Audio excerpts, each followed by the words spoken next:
Olá, pessoal.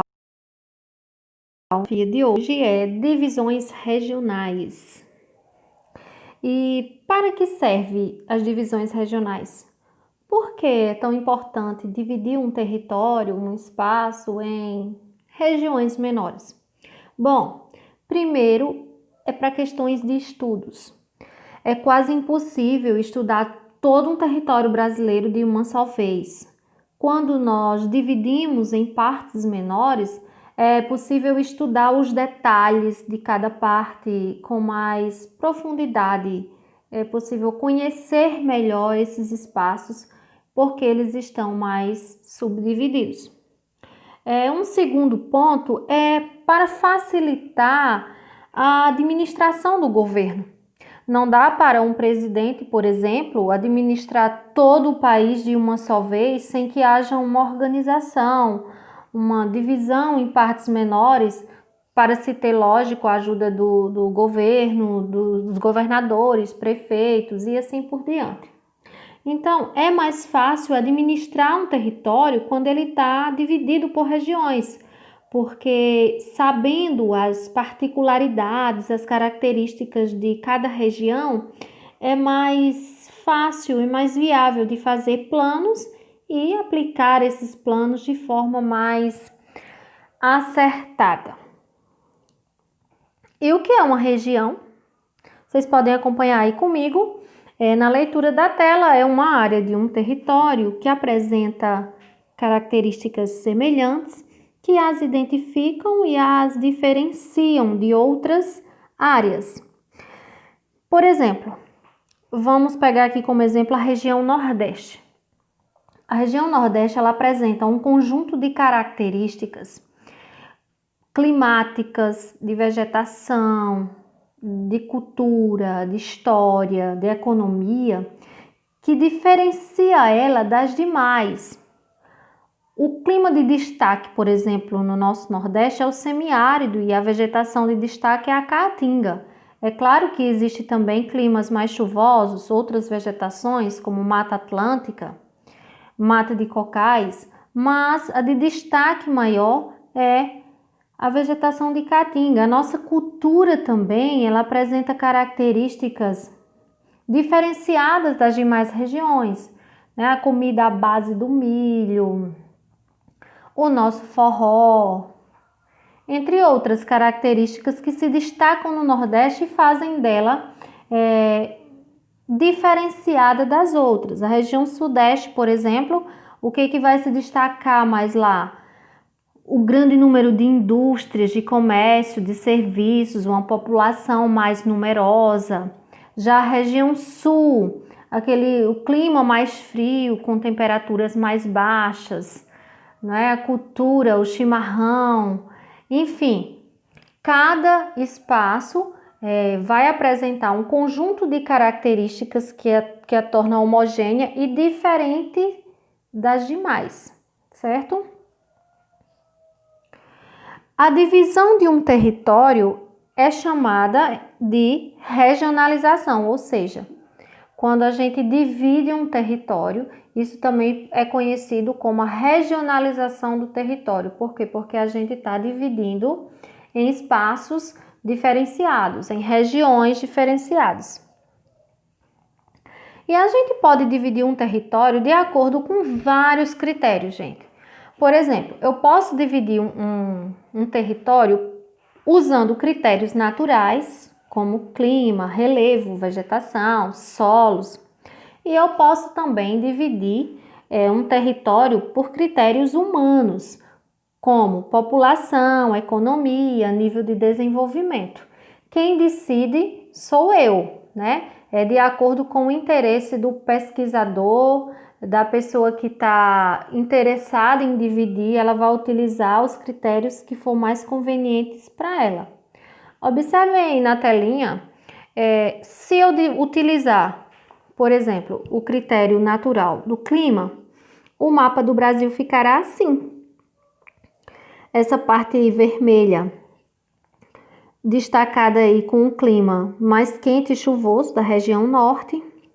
Essa parte amarelinha com o clima semiárido do nosso sertão. Essa parte roxa é o clima mais frio da região sul e assim por diante. Eu posso dividir de outras formas. Vejam essa segunda forma, como fica o território. Aí foi utilizado o critério economia. Então, essas áreas verdes com uma economia com maior predominância do extrativismo, essa área laranja com uma agricultura menos mecanizada, sem muita tecnologia, essa área roxinha na região sudeste, com a presença maior de indústrias, e essa parte amarela com uma agricultura um pouco mais mecanizada do que essa outra parte destacada em laranja. Posso ainda fazer outra divisão de acordo com o relevo, por exemplo, o critério aí é o relevo. Então, de acordo com essa divisão, o Brasil ficaria dessa forma. Essas áreas laranjas são áreas de predominância de serras e chapadas.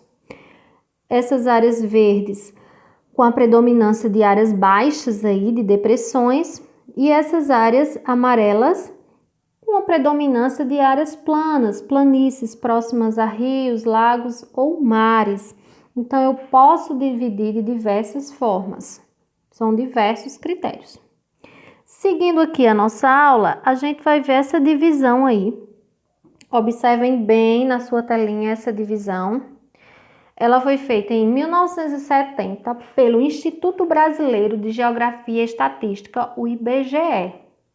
E aí o IBGE divide o Brasil em 5 grandes macro-regiões. Quais são elas? Norte, Nordeste, Centro-Oeste, Sudeste e Sul. E eu espero que você esteja acompanhando aí na tela e vendo a legenda. Então, o que o IBGE utilizou como critério, o que ele observou para fazer essa divisão? Primeiro, ele observou a localização dos estados, a proximidade dos estados, a localização geográfica. Outra coisa que ele observou foi as semelhanças econômicas e sociais. Então, o Nordeste, por exemplo, tem características mais voltadas para a agricultura, para a pecuária, observou também a questão cultural, observou além disso também, gente, o clima e a vegetação. Então, ele pegou um conjunto de critérios para fazer essa regionalização aí do Brasil em 5 macro-regiões. No caso do Sudeste, observou, por exemplo, o clima tropical, úmido em algumas partes, semi-úmido em outros, típicos em outros. Observou a presença do grande número de indústrias, de população, ou seja, ele olhou a economia, olhou a sociedade, mas também não deixou de lado clima, vegetação e questões naturais, certo? Então, utilizou aí um conjunto de critérios. E é interessante lembrar que essa divisão do IBGE aí, ela é uma referência, porque é uma divisão que é utilizada por governos, pela imprensa, por órgãos de pesquisa. É muito utilizada essa regionalização aí por diversos setores da sociedade. Então, para finalizar aqui nossa aula, a gente vai ver outra divisão feita em 1967 pelo geógrafo Pedro Geiser. Ele dividiu aí o Brasil em regiões geoeconômicas. 3, Amazônia, Nordeste e Centro-Sul. Então, o que ele observou? Quais os critérios que ele utilizou para fazer essa divisão? Bem, a história de ocupação do território e também as características econômicas. Exemplo, como foi a história de ocupação do Nordeste? Baseada na plantação de cana-de-açúcar, na criação de gado.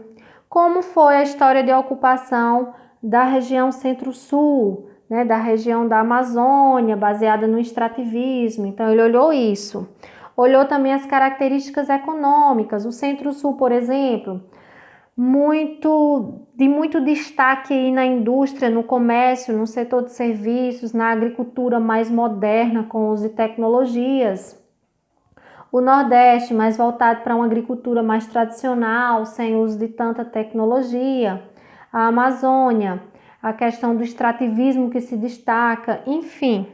Ele olhou essas características e observe um detalhe importante, que os limites dos estados não foram respeitados aí nessa regionalização. Observem o estado do Maranhão, por exemplo.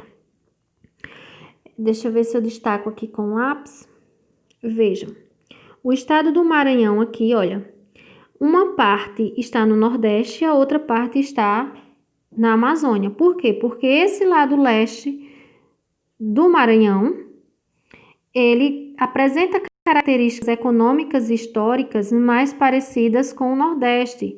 Já o lado oeste apresenta características históricas e econômicas mais parecidas com a Amazônia.